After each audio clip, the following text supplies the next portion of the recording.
He was battered by the waves of death and wrath, so that we, by being in him, could pass through the storm without being destroyed. And that brings us back to another detail. Why did the ark have only one door? Because centuries later, Jesus himself would speak words that echo thunderously through history. I am the door. Whoever enters through me will be saved. Remember, it was God who sealed that one door, securing those inside. And just as the ark had no rudder or sails, forcing Noah to trust completely that God would bring it to safe harbor, our salvation doesn't depend on our ability to navigate or on our own direction. It depends solely on the one we're aboard. But the Bible is full of passages with a deeper meaning that most people don't know. Passages that read completely differently once you understand them. Click the video on screen about the 11 strangest parts of the Bible.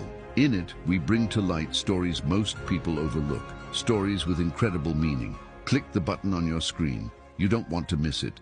And we often overlook. Picture the scene for a moment. You're in ancient Israel. You've had an argument, a mishap at work, and someone has died. Now, the law is unyielding. Eye for eye, life for life. And the dead man's family has what's known as an avenger of blood, a close relative with the legal duty to hunt you down and carry out the sentence. But in his wisdom, God's law provided a way out. 6 sacred cities scattered throughout Israel: Hebron, Shechem, Kadesh, the cities of refuge. Your only hope was to run faster than ever toward the nearest city. If you passed through its gates before they caught up to you, the law would shield you. You were safe. Once inside, you presented your case to the elders. If they determined the killing was unintentional, you were allowed to live there. You were protected. The avenger couldn't touch you. But here's where the story takes a disquieting turn. You're safe, yes, but you're not free.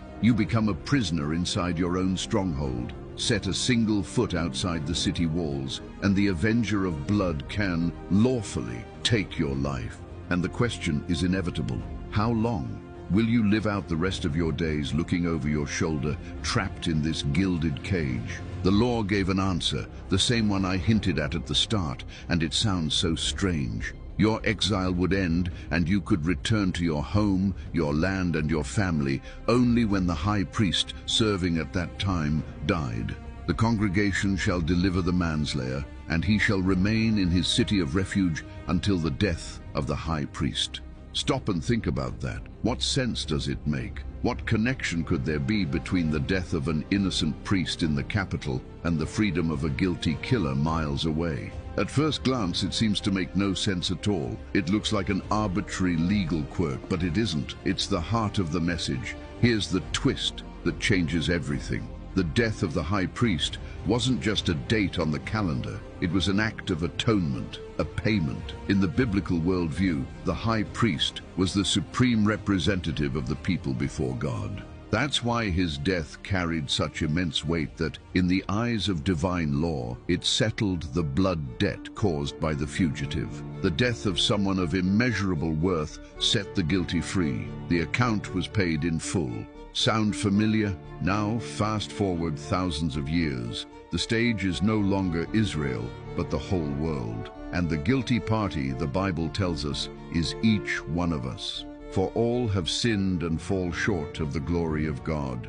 Our sin, even if it isn't literal murder, has separated us from God and placed us under a death sentence. There is a righteous avenger, God's own law, that demands justice. The question then is the same. Where can we run? The book of Hebrews gives us the answer with stunning clarity. It says, believers can hold fast to the hope set before us, we who have fled for refuge. See the connection? Christ is our city of refuge. We run to him for our lives, and in him we are truly safe. God's justice can no longer condemn us. But the revelation doesn't stop there. Remember that strange law about the high priest? Hebrews tells us Jesus is not only our refuge, he is also our eternal high priest. And this is where all the pieces of the puzzle fall perfectly into place.